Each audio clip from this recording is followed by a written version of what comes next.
ผมจะถ่าย อะไรวะ กินง่าย สบายดีทานผู้ชมมื้อนี้อาก้อยสิไปหาขุดกระปูแบบน้องพรแบบน้องพรขุดกระปูแบบง่ายๆอาก้อยขุดสบายขุดกระปู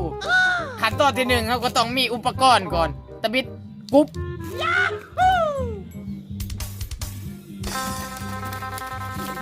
ที่สองเสียมอ้าวเสียม เสียงก่อน เอาไหมเอาไปอันนี้เอาเสียมก่อนเสียมลูกพี่หมวกพามเอาไปครูอยู่ก่อนครูอ้าวเอาไหมเอาเลยซะอย่าแหละวันนี้เราจะไปหาขุดกระปูเนาะน้องนี่แต่เก่าเบกคือมาขุดบ่อเนาะแถวนี้เนาะเบกคือกระจักอยู่ใส่บ่เห็นจักไม่ใต้ทางไหนการขุดกระปูมันต้องอันมีลีลาในนิดหนึ่งคันบุมีลีลามันขุดบ่ได้อันนี้นี่หูมันเนาะเขาแชร์มาเบิ่งว่าหูกระปูเป็นแบบใดนี่เนาะการที่ขุดกระปูก็ต้องจุกเข้าไปก่อนเนาะต้องเกลือมันมีงูเห่าก็ให้มันตอนเฮาก่อน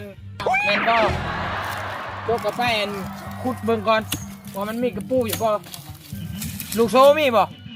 กระปูในน้องเจ้าเอาแล้วบ่มีปัจจัยขุดอีหยังยาเพราะว่าเปลี่ยนบอลใหม่ดีกว่ากระปูเขาก็แถวนี้บ่ได้อึดดอกลูกชูอ้าวลูกนี่กระปูนี่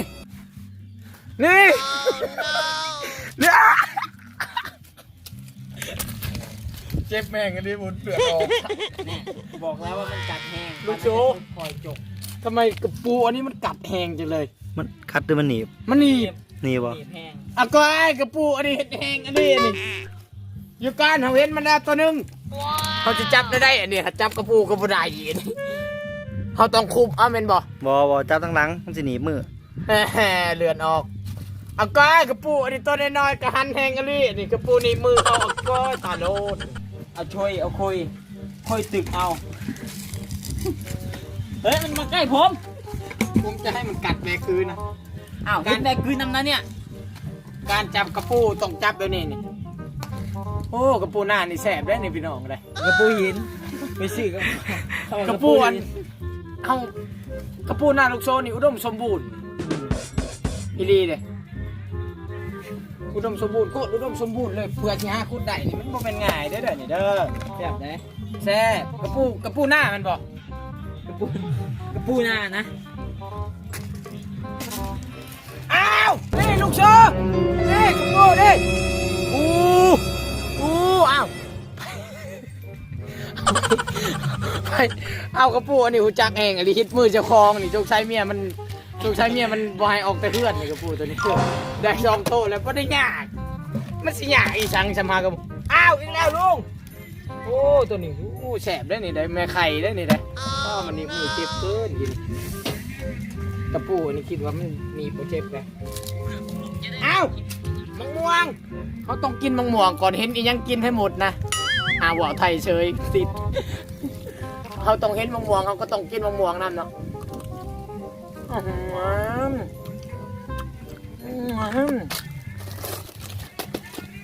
แสบคักอะลีนี่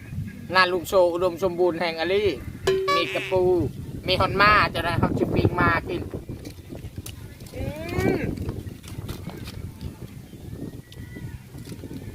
ลุงนี่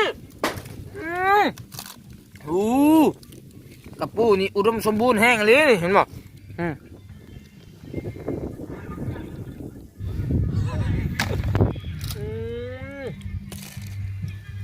เดี๋ยวก่อนลูก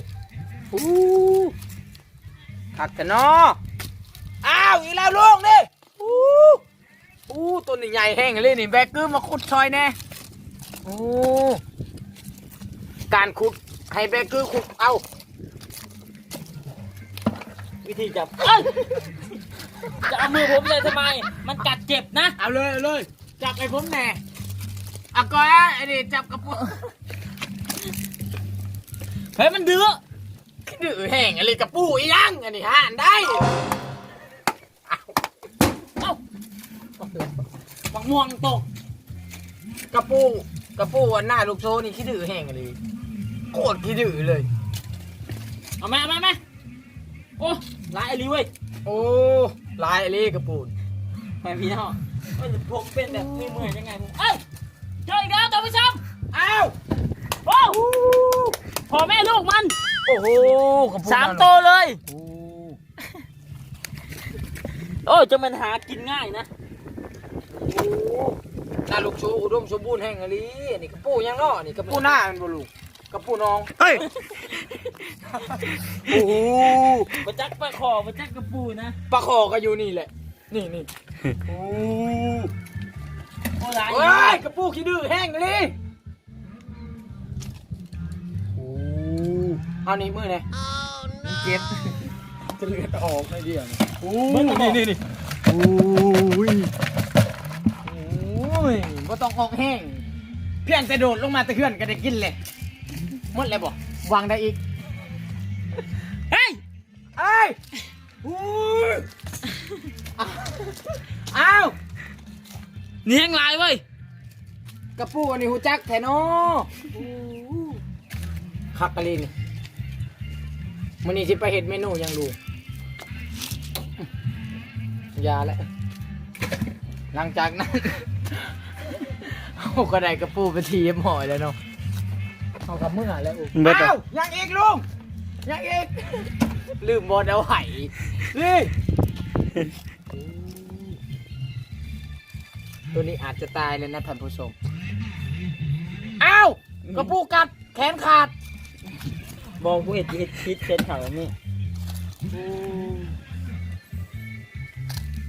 ไปกลับ7 นาทีแล้วเห็ดกินก็3 นาทีก็10แล้วนะ อะไรวะอ้าว เมื่อแล้ววะ หมดเลย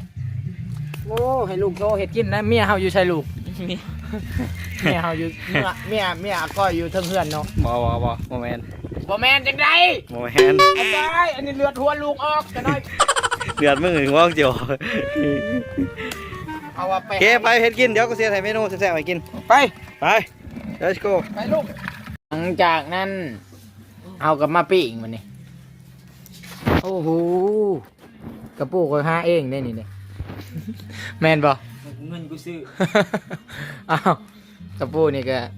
ไปซื้ออยู่ตลาดเนาะตลาดอีหยังกับบ่จักดอกเขาขายว่าขายกระปูลุงโซเชียดเมนูแซ่บๆเอาใช้เมียคอยดิไปถ่ายเอาเมียคอยก็เด้อ ยืนว่าเดินเติบได้ไปมั้ยแบ่งนะ อันนี้ก็ส้มหนาลุงเขาเอง พ่อจะเป็นตัวกินนะ ลุงก็ครึ่งๆในน้อยหนึงเนาะอันนั้นก็ฮดหมกถั่วกับเมียเขา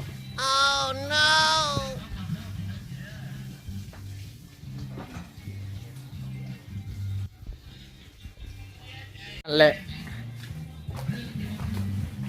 ปิ้งต่อมัน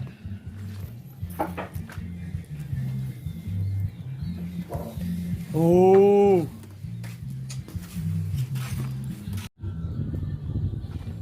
เผื่อสิสุกนี่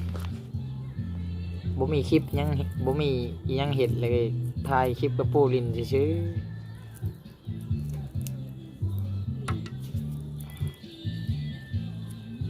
ทีมงานเฮายังเมื่อยไผก็เมื่อยหมดก็เลยบ่ได้ถ่ายคลิปช่วงนี้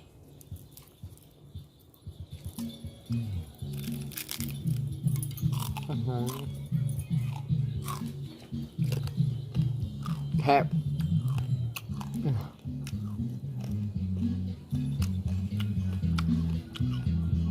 กระปูไปซื้ออยู่ตลาดดาวเฮืองกระปูเขาเอาอยู่หินกระปูหวยเขาเอิ้นกระปูแดงบ่วะบูหูไปละ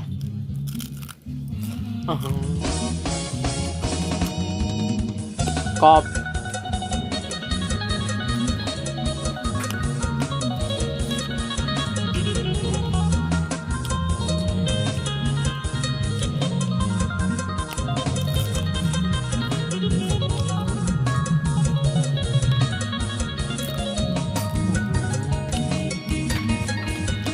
ตอนยังหน่อยไปอยู่ตรงหน้ามันในมือเขาไปหาใส่ไส้แล้วตอนจะหาใส่ต่อ อยากกินงามกระปูกับพอแล้ว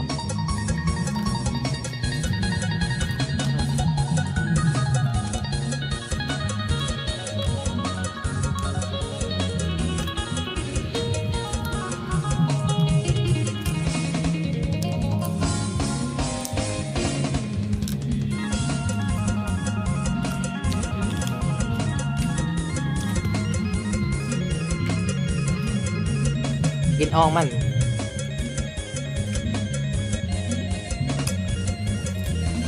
โอ้น้ำมันเดี๋ยวมันเด้อกระปูน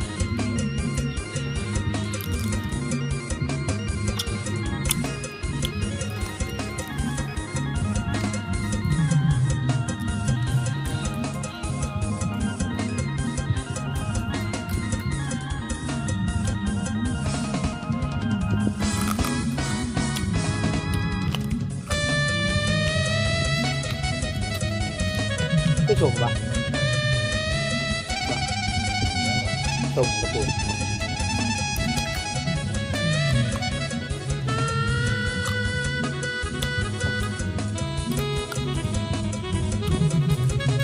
แต่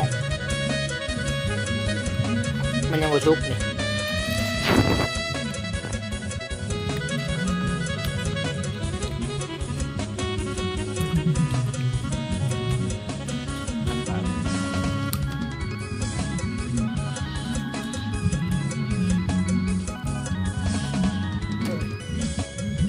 ขากระปูจนคำมันบ่ชุบผมมีคลิปยังลง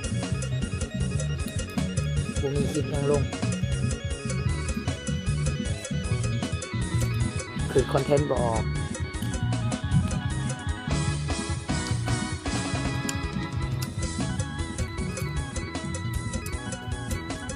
แสบกระปูก